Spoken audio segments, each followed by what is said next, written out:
Hey, welcome back to a new series of Kenjineered. In this one, we're going to take this old construction timber, it's nice silky oak, and a little bit of red tulip, and turn it into an oval dining table. So first of all, we got to cut these long pieces of silky oak up into some suitable length. I want a table that's about 1.8 meters long by about 1 meter wide. And it's a good opportunity to get rid of any nasty bits like that. Then I squared up the lengths that I've cut on my table saw just to make sure that the edges were more square. And the little bit of red tulip that I had, I just cut like a center stringer out of, just to give it a little bit of interest and contrast between that and the silky oak. And then I ran the silky oak planks through that planer thicknesser on one side just to give it one nice smooth flat side to work with. And here's all the boards that I got from that process. And they look pretty good, ready to make into a table. But one of them was a little bit curvy and I wasn't happy with that, so I decided to straighten it up. And to do that, I have this nice straight aluminium bar that I screwed to one side, and then the side that I wanted to straighten up, I just ran that through the saw and it straightened it up really nicely. And when I ran a ruler over it, I couldn't see any gaps between that nice straight long ruler and that. And there's ended up with less than a millimeter gap between those boards, and now they're ready to put together. I'm using the usual method of a dowel jig and dowels and glue. If you want to know more detail about this method, I'll put a link to another video where I show this in more detail. But it's a pretty simple process, and it's forgiving too. If you don't get the holes exactly in the right spot, you can always wiggle them out with a drill bit to make them fit a little bit better. And then it's a process of putting the glue, the dowels in, and clamping it all together.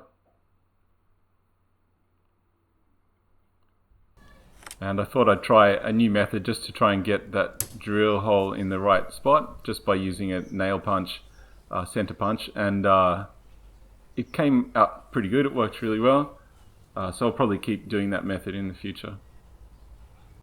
Okay, so from now it's just a matter of putting each of the boards one by one together. As the construction gets bigger, I brace it with bits of timber to stop it curving, and still use the same sash clamps to clamp it tightly together.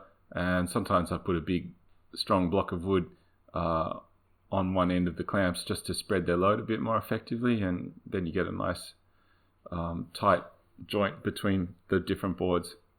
So here are all the boards clamped together to make the table, and when we remove all those braces and clamps, we end up with the board that we're going to cut the oval out of. So like I said, 1000 by 1800 is my plan.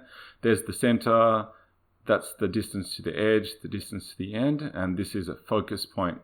And surprisingly, it uses Pythagoras to calculate the focus point distance, which was 750 millimeters from the center. So there's the center.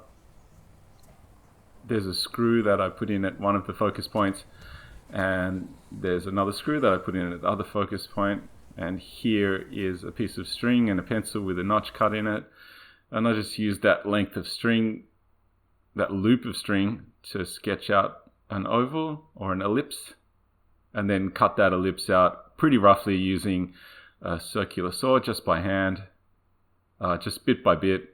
Don't need to cut it out perfectly with the circular saw. And I stayed about at least 5 millimeters away from the pencil line that I sketched out.